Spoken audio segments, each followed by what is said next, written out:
सभी को प्रेम से राधे राधे। देखिए, वासुदेव भगवान क्या कहते हैं, गीता का सर्वोपरि सिद्धांत क्या है। वासुदेव सर्वम अर्थात सब कुछ भगवान ही है। ये वासुदेव भगवान समझा रहे हैं अर्जुन को। क्या समझा रहे हैं? जैसे जो गीता का पाठ है, जो भागवत गीता है, इसका कभी अंत नहीं होता, क्योंकि ये भी सर्वोपरि है। इसका न कभी अंत हुआ है और न ही आगे होगा, क्योंकि आज तक इसकी महिमा अपरंपार है। आप बोलते हैं कि इतने श्लोक हैं, आप इसका वर्णन कितना भी करते रहिए उतना ही कम है। और ये श्री भागवत कथा है, ये बढ़ती ही जाती है, इसलिए इसका कोई अंत नहीं है। यहीं पर भी वासुदेव भगवान क्या कहते हैं था, सब कुछ भगवान ही है। संसार के विषय में दार्शनिकों के अनेक मतभेद हैं। कोई अज्ञातवाद मानता है, कोई दृष्टि सृष्टिवाद मानता है, कोई विवर्तवाद मानता है, तो कोई परिणामवाद मानता है, कोई आरंभवाद मानता है। पर गीता कोई वाद न मानकर वासुदेव सर्वम को ही मुख्य मानती है। ये गीता है, ये खुद एक भगवान के रूप में है, भगवान है। वासुदेव सर्वम में सभी वाद मत समाप्त हो जाते हैं। ये आप भगवान को नाम लोगे, भगवान को याद करोगे, तो तुम्हारे जितने वाद हैं ना, ये सभी वाद समाप्त हो जाएंगे।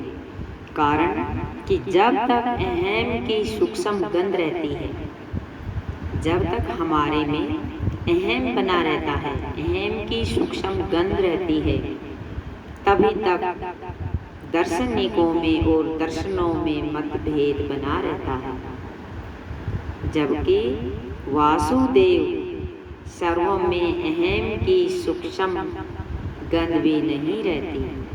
कि आप अगर भगवान को मानते हो, कृष्ण भगवान का नाम लेते हो, तो ये सूक्ष्म की जो गंध है, सूक्ष्म गंध नहीं रहेगी, ये खत्म हो जाएगी। इसलिए महात्मा तो सभी दार्शनिक होते हैं, पर वासुदेव का अनुभव करने वाला महात्मा अत्यंत दुर्लभ होता है।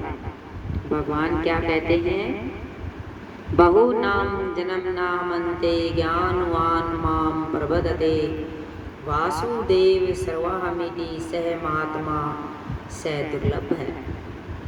बहुत जन्मों के अंत में अर्थात मनुष्य जन्म में सब कुछ वासुदेव ही है। ऐसा जो ज्ञानवान मेरी शरण में आता है, जैसे भगवान ने क्या कहा कि जन्मों के अंत में बहुत जन्म हो गए, उसके अंत में अर्थात मनुष्य जन्म में सब कुछ वासुदेव ही है। इसकी जन्मदाता और पिता दाता, माता दाता, ये सब वासुदेव ही है। ऐसा जो ज्ञानवान मेरी शरण में आता है, इसको जानने वाला है, वह महात्मा अत्यंत दुर्लभ है। कर्म योगी, ज्ञान योगी, ध्यान योगी, लय योगी, हठ योगी, राजयोगी, मंत्र योगी, अनासक्त योगी आदि कई तरह के योगी हैं, जो अपने योग में सिद्ध हो गए हैं और मुक्त हो गए हैं। क्योंकि ये योग हैं, ये कितने प्रकार के बताए हैं, देखो 8 प्रकार के योग हैं, और भी आदि आदि योग हैं। लेकिन जो कर्म करता है वो कर्म योगी कहलाता है। ज्ञान जिसके अंदर ज्ञान भरा हुआ है वो ज्ञान योगी कहलाता है।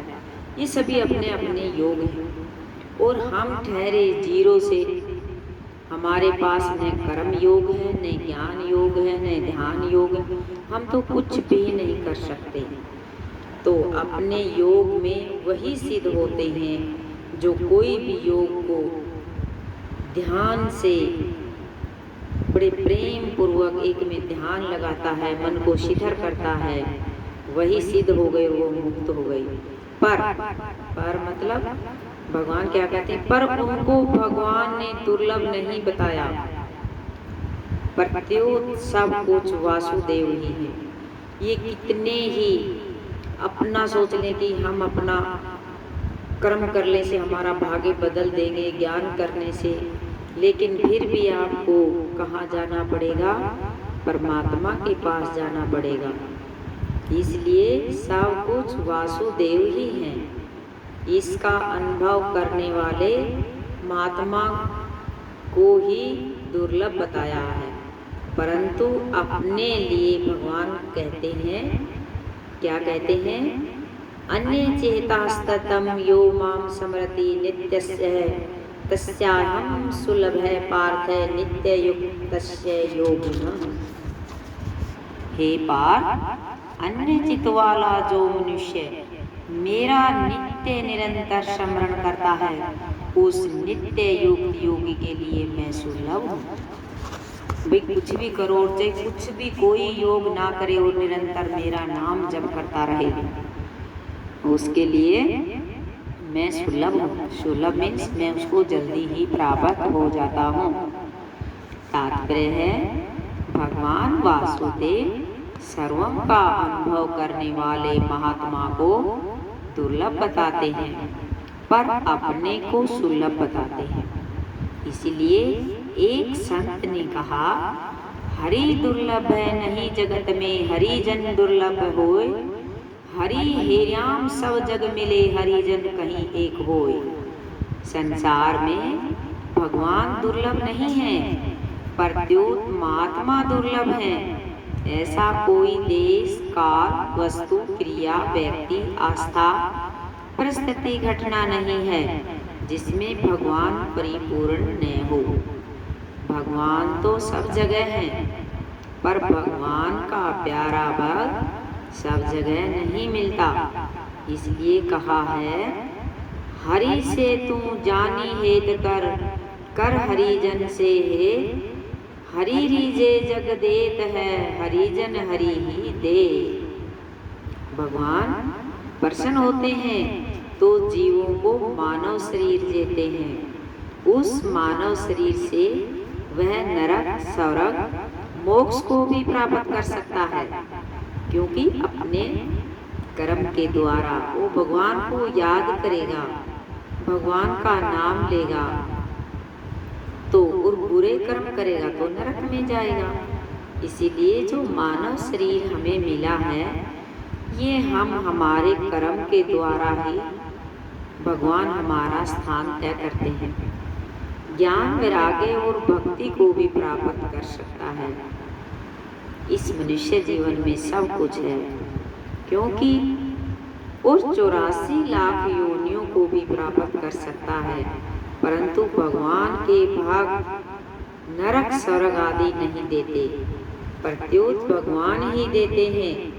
ऐसे भगत का स्वरूप गीता बताती है कि वह वासुदेव सर्वम इस ज्ञान वाला है, कि वासुदेव भगवान ही सब कुछ देने वाले हैं।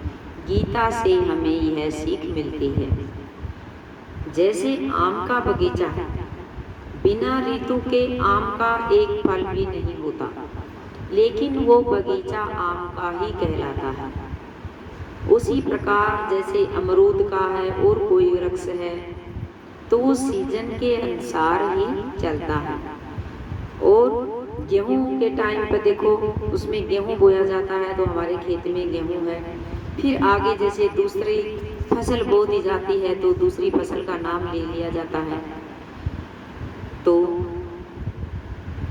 आपने अपने को संसार का सनातन और अव्यय बीज बताया है भगवान गीता में। भगवान ने गीता में बताया है ये बीजम माम सर्वभूतानां विधि पार्थ सनातनम परभव परलय स्थानम निधानम बीज वयम। भगवान क्या कहते हैं, सर्वयोनिषु कौन्तेय मूर्तये संविनत्तिया तासाम ब्रह्मा में दोनी रहे बीज प्रदय पिता। हे कौन्ते, इसका हिंदी में अनुवाद करके बताया गया है हे कौन्ते, संपूर्ण योनियों में प्राणियों के जितने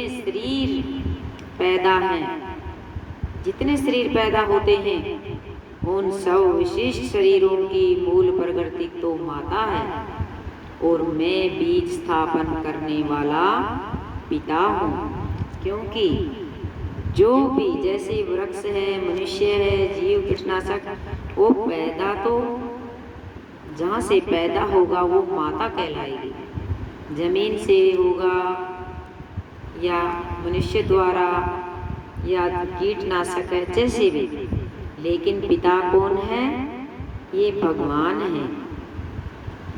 संपूर्ण प्राणियों की उत्पत्ति 4 खाने स्थान है। अब वो 4 कौन कौन से हैं? जरायुज, अंडज, उद्भिज, स्वदेश। जरायुज क्या है? जेर के साथ पैदा होने वाले, जैसे मनुष्य, गाय, भैंस, भेड़, बकरी, कुत्ता इत्यादि। अंडज, अंडे से पैदा होने वाले पक्षी, सांप, गिलहरी, छिपकली आदि। उद्भिज, पृथ्वी का भेदन करके ऊपर की तरफ निकलने वाले, जैसे वृक्ष, लता, दूब, घास, अनाज इत्यादि। स्वदेश, पसीने से पैदा, जैसे जूं, लीख वगैरह। इन 4 स्थानों से 84 लाख योनियां पैदा होती हैं। इन योनियों में 2 तरह के जीव होते हैं, स्थावर और जंगम। वृक्ष, लता, दूब, घास आदि एक ही जगह रहने वाले जीव स्थावर कहे जाते हैं, और मनुष्य, पशु, पक्षी आदि चलने फिरने वाले जीव जंगम हैं।